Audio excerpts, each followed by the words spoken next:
Ladies and gentlemen, we're back at it again, and we have three important things that we need to cover in this video. Number one, we are going to start off with the trade review on Aussie Swiss using the supply and demand methodology.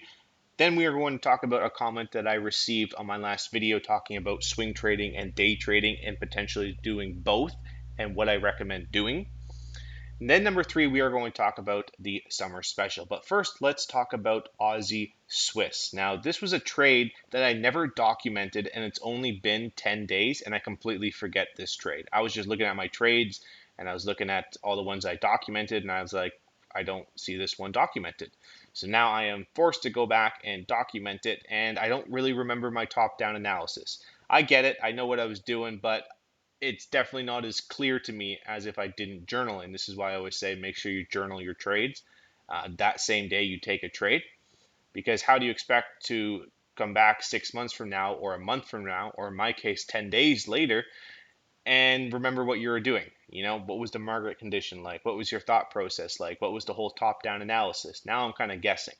Okay, so this is why journaling is so important. And actually, side note, I think I talked about it in my last video. Um, Talking about the importance of reviewing, journaling, figuring out what's working, what's not working, right? So that's an excellent post in the backtesting tab. But let's first do this trade review and go over Aussie Swiss. This was a trade, kind of like a one time frame trade setup, but I did consider the higher time frame as well, kind of using a 30-minute and 1 hour price coming into this 30-minute, 1 hour supply zone right up here. A lot of sellers came into the market, made a new low in the market. So if and when prices return back up into that area, I want to be looking for selling opportunities. As well as if you kind of look overall on the 30-minute, 1 hour time frame, what's the trend? What's the overall trend? I think most of you guys are going to say down or sideways. I agree. Sideways or down, completely acceptable. I like it. But definitely with prices coming back up into this area of where we made this next major new lower low with a good strong imbalance, that's definitely an area where I want to start looking for selling opportunities. So prices came back up into that area, and then I went down to a smaller time frame. If you are swing trading, this is not a time frame sequence that you would be looking to use, right? But if you're day trading or scalping, then sure, maybe you are looking at these time frames, okay? And this was the sell set. I got it journaled right here. What am I doing? See, I'm all over the place because I didn't journal the damn trade. See, this is why you journal your trades, guys. It's so important. Aussie Swiss, 7 lots, 500. So not much, in my opinion, but 500 is 500.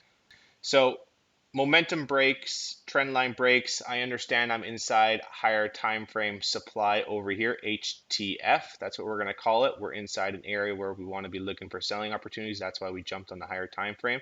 And then I saw a very, very strong evidence of sellers coming into the market right here. Look at those three very strong red candlesticks.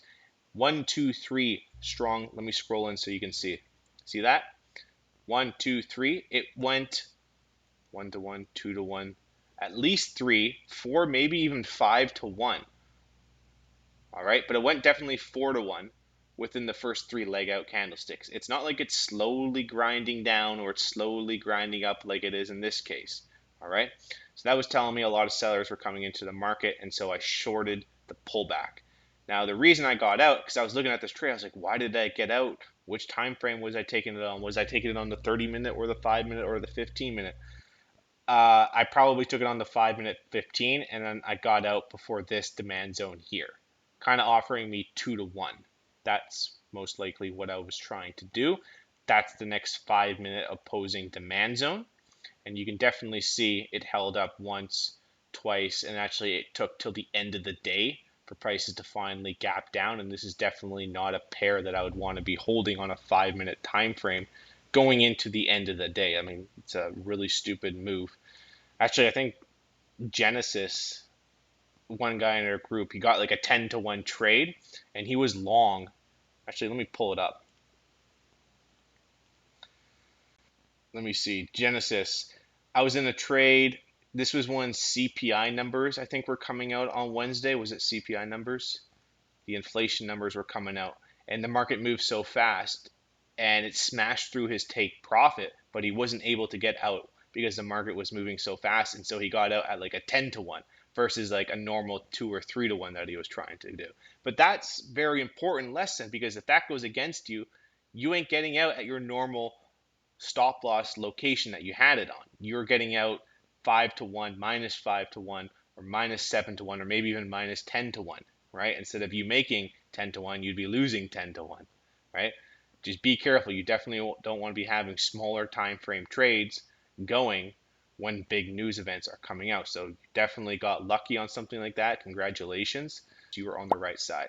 So a question that I wanted to address, this was in one of my last comments that I received, was he was looking to join the Moneyball trading program, but he's looking at swing trading and he doesn't know if he'll have the time. Okay, I get this all the time, and this is what we do in our private meetings, because we have also day traders and we have swing traders. And I can't just sit here every single week and be like, okay, guys, we're only looking at day trades. We're only looking at day trades. We're only looking at day trades. So I take the approach as in we are going to look at maybe the weekly, but we're going to look at the daily and the 4 hour. Okay, so that's going to tell us really what's going to be happening for the week. Okay, so on this example is euro yen. The swing trader might be using that as their weekly time frame.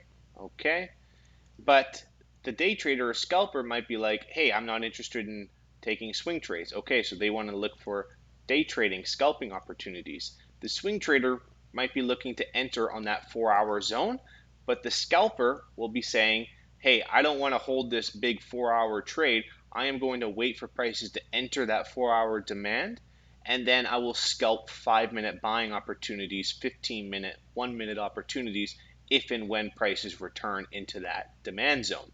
But also what they might do is, because you typically get more trade setups, is they might be scalping these little zones up in here and maybe a little demand zone in here. So you're going to get more opportunities. Now what the swing trader can do to counter that and help them get more opportunities is by scanning a lot more pairs, because the market moves a lot slower.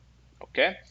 And the last thing that I want to talk to you guys about is the summer sale that we are going to be having this weekend for you guys to join the Moneyball trading program. 40% off. This is complete everything that I have to offer for the coaching program, full access to the Moneyball trading program, the strategy, the ebook, the Discord, the 2x weekly calls, the one-on-one with me that really makes sure that you are understanding the methodology, as well as the homework that I get people to hand in each time. So I make sure that you are understanding. It really is a coaching program where I'm here by your side along the way. And we have lots of people that have gone through it. They are doing extremely well. I mean, I got 26 pages of these testimonials, guys. Like, we got funded traders in the group. That's awesome. They always like to send me their results. $6,000. Congratulations to Charlie. I mean, look at that. I would love to sit here and read out every single one of these, but I don't think you guys want that. So we'll just kind of look at the quick pictures. Devont, $700. $1,500. Muhammad, awesome. Bento getting funded. Another guy getting funded. Another guy getting funded. You know, we got 26 pages of these testimonials, so it's really good to see these guys that are putting in the work. They are getting the results. Stock trading Tesla, guy went up $22,700 for the day, and then another My Forex Funds funded account. So that's awesome.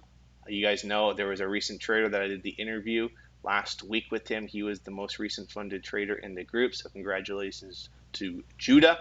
So if you would like to be that next trader, moneyballtrading.com. I'd love to have you guys part of the team. You can join there. All that information will be in the description below. You can always reach out to me on social media as well at Moneyball Austin. I'm trying my best to help those traders that do want to make money, as long as they're willing to put in the work. So I will see you guys later. Thank you guys so much for watching this video. Really appreciate it if you hit that like button, subscribe, join the community. All right, have a good time, guys. Have a great weekend, and I'll see you in the private group. Cheers.